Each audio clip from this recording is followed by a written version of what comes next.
Hello বন্ধুরা, welcome to my channel. তোমরা সবাই কেমন আছো? আশা করি তোমরা সবাই খুব ভালো আছো। এই দেখো, আমি এখন সন্ধ্যাবেলার দিকে শাড়ি পরে নিচ্ছি। তো তোমরা ভাবছো যে শাড়ি পরে হয়তো আমি ঘুরতে যাবো, কোথাও আমি বেরোবো না। আমি এখন সাজুগুজু করবো, করে কয়েকটা রিলস বানাবো। রিলস বানিয়ে তারপরে এখনো পর্যন্ত চা খাইনি, জানো। সারাদিন আজকে অনেক খাটাখাটনি গেছে, অনেক জামা কাপড় কেচেছি। খেয়েছে ছাদের ওপর মেলে এসেছি, গিয়ে মেলে এসে তারপর আবার গেছি বিকেলবেলা, গিয়ে দেখি যে একটা জামা কাপড় কিচ্ছু শুকায়নি। তো যাই হোক, সেগুলোকে তুলে রেখে এসেছি ছাদের ঘরে। রেখে এসে তারপর নিচে নেমেছি, নিচে নেমে দেখছি যে আরও কিছু জামা কাপড় রয়েছে ভাঁজ করা। তো ওইগুলো রেখে দিয়েছি সব এখানে, একটাও কিছু আমি ভাঁজ করিনি। তো আমি ভাবলাম যে দেখি ওইগুলো তো কিছু শুকায়নি। তো এই শাড়িটা আমি বের করলাম, বের করে এখন এই শাড়িটা আমি পরে নিচ্ছি। আমার ভীষণ পছন্দের শাড়ি, জানো তো। এই গরমকালে না সত্যি, শীত গ্রীষ্ম বর্ষা যে কোনো সময় পরি না কেন এই শাড়িটা খুব আরামের শাড়ি, আর একদম একটুখানি হয়ে যায়। আর সিল্কের শাড়ি তো বুঝতেই পারছো, বেশ সুন্দর। তো যাই হোক, এই শাড়িটা পরে এখন রেডি হয়ে নিচ্ছি, কয়েকটা রিলস করবো। রিলস করে একটু চা খাবো, চা খেয়ে তারপর গিয়ে বসে বসে বিশ্রাম নেবো। বিশ্রাম মানে স্ট্যান্ড ফ্যানটা চালাবো আর হাওয়া খাবো। আমার কি বলতো, এই ফ্যানের হাওয়া একদম গায়ে লাগে না। আর এখন আমি যেহেতু এখানে শাড়ি পরছি, সেহেতু এই পাশে স্ট্যান্ড ফ্যানটা রয়েছে, আর চালাতেও পারছি না, কারণ লাইট ধরিয়ে রাখলে আবার এটা চালানো যায় না। এই পাশের লাইটটা বন্ধ করবো, তাহলে ওটা চালানো যায়। তো দেখো, তোমাদের সাথে কথা বলতে বলতে আমার শাড়ি পরাটাও কমপ্লিট হয়ে গেছে। আর দেখো কি সুন্দরভাবে আজকে শাড়িটা পরেছি। মানে আমি শাড়ি সচরাচর খুব একটা ভালো পরতে পারি না। এবার যখন আমি নিজের মতো করে সুন্দরভাবে শাড়িটা পরি না, আমার ভীষণ ভালো লাগে।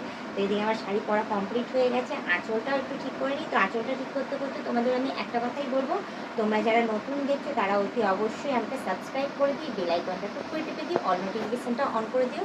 আর যারা এখনও পর্যন্ত মেম্বারশিপটা নাও নি, তারা তাড়াতাড়ি করে মেম্বারশিপটা নিয়ে নিও তাদের। আর বলবো যে একটা রিকোয়েস্ট করবো যে তোমাদের বন্ধু বান্ধব যতজন আছে সবাইকে বলো মেম্বারশিপটা নেওয়ার জন্য। নিলে ভালো কথা, নাহলে তোমরাই দেখতে থাকো, তোমরাই টিকে থাকো, এভাবে আমার হেল্প করে দেবো। তো এই দেখো, আঁচলটা আমি করে নিই। তো হলুদ পাটটা এই সাইডে রাখবো, কারণ হলুদ জায়গাটা এই এখানটাতে থাকলে পরে না বেশ সুন্দর লাগে দেখতে, সত্যি সুন্দর লাগে। এই সাদা সাদা যে কেন দেয় আমি বুঝে উঠতে পারি না। এই শাড়িটার মধ্যে দুটো কম্বিনেশন দিয়ে না সত্যি বেকার করে দিচ্ছে। শুধু এই হলুদের পাটটা থাকতো আর এরকম বড় বড় ছাপা থাকতো, আরও বেশি সুন্দর লাগতো শাড়িটা।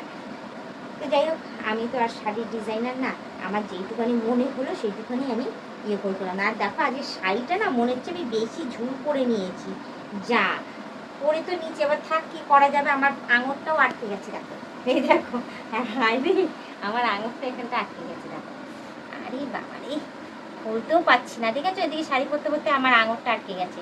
তো এই দেখো, তোমাদের দেখাই নেই, দেখো নতুন একটা আঙুরটা আমি কিনে পড়েছি। দেখো, আগে আমার আঙুট অন্য ডিজাইনের ছিল, তো আমার এখন এই আঙুট একদম প্লেন রিং নিয়েছি, রিং নিয়ে পরেছি। কারণ যতবার ডিজাইনদার আঙুট আমি পরেছি ততবার আমার আঙুট ভেঙে গেছে।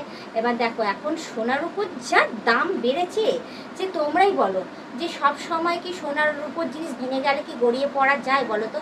এই যে ভালো আমার আঙুরটা ছিল, সেটা এতটাই ভারী ছিল, সেটা যখন আমি দোকানে নিয়ে গেছি, যার দোকান থেকে কিনেছি তার কাছেই নিয়ে গেছি, নিয়ে যখন গেছি সে কী করেছে, পুরো অর্ধেক বাদ দিয়ে দিচ্ছে। অর্ধেক বাদ দিয়ে তারপর কি তার সেটার থেকে একদম কম ওয়েটে, মানে কম ওজনের একটা আঙুট আমি রূপো নিয়ে এসেছি। বলো, যার কাছ থেকে কিনবো তার কাছে সোনার উপর নিয়ে গেলে সে যদি একদমই পুরোপুরি বাদ দিয়ে দেয়, তাহলে কেমন গায়ে লাগে বলো। তো যাই হোক, আমি ওই জন্য সোনার উপর জিনিস আমি খুব একটা পরতে চাই না। এবার কী করবো বলো, যেহেতু বিয়ে হয়ে গেছে আঙুরটা পরতেই হবে। আঙুর, নাকের আর কানেরটা না পরলেও চলে, নাকের আর আঙুরটা পায়ের মধ্যে থাকলে, আর এই আইসটা থাকলে মনে হয় যে সবই মঙ্গলের যায়, বড়দের কথাই।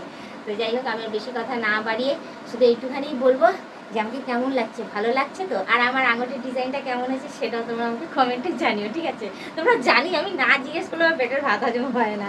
তো যাই হোক, আজকের ব্লগ ভিডিওটা এখানেই শেষ করছি। আবার অন্যদিন অন্য কোনো সময় ব্লগ ভিডিও নিয়ে হাজির হয়ে যাবো। আজকের মতো টাটা, বাই বাই, সুস্থ থেকো, এভাবে আমাকে দেখতে থাকো, আমার বাচ্চা থেকে আমাকে প্রচুর পরিমাণে সাপোর্ট করে এগিয়ে নিয়ে যাও।